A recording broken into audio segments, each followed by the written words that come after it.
as Mercy's expression froze over into glacial rage. "I'm sorry," Neve tried to say, but there was too much blood where it wasn't supposed to be, and it drowned the words before they could come out of her mouth.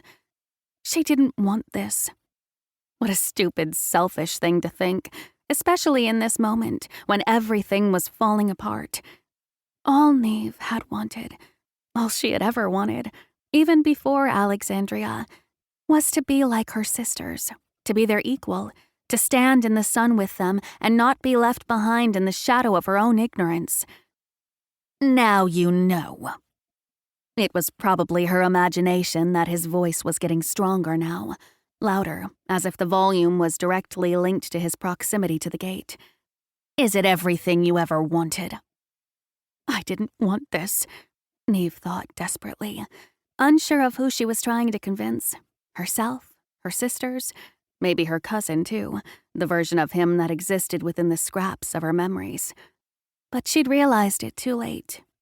Now the gate was open, and the chain that had linked Neve and her sisters lifetime after lifetime had shattered.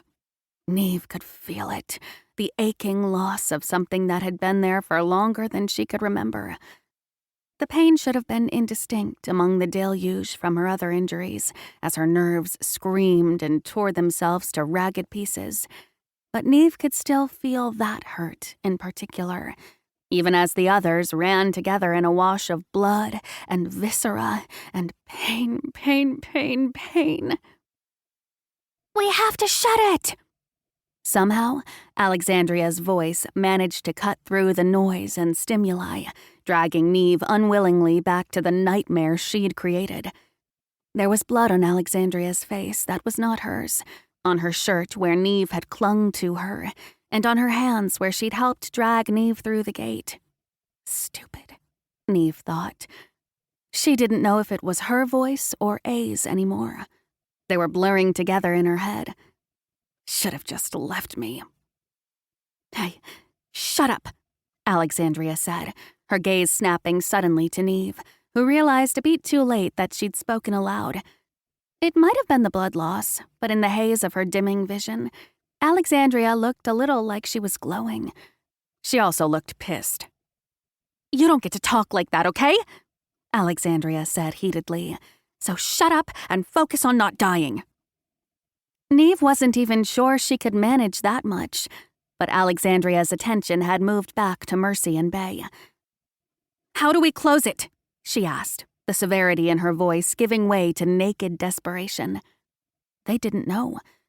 Neve knew that without having to see the look that passed between her sisters.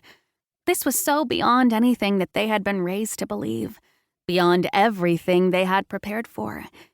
It wasn't supposed to happen like this. None of it. Neve watched as the look of hopelessness turned into something else. Normally, she could have understood the silent conversation that passed between her sisters in a matter of seconds, but Neve's mind was too blurry with pain and fear, and it happened too quickly for her to pause. But then, tears spilled down Bay's cheeks, and Mercy gave a tiny, almost imperceptible nod. They didn't say anything. They didn't even look back, but Neve felt her sister's determination burn in her own chest. Adrenaline burst afresh, her body reacting to a decision they made without her. But before she could do anything, manage to stand, shout at them to stop, Mercy and Bay tore off down the beach. "What are you?"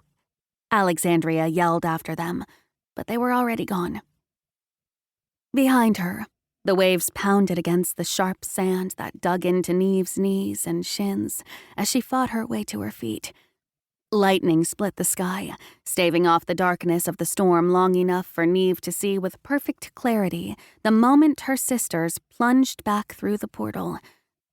Like it was something hungry that had been sated, the churning, bruise-purple maw of the gate stilled. The instinctive part of Neve that knew magic, that felt it in her blood and all around her, quieted too. Neve had been wrong before. There was enough strength left in her to scream. It wasn't a proper war scream, not even close. Just a human sound of shock and panic that ripped out of her throat.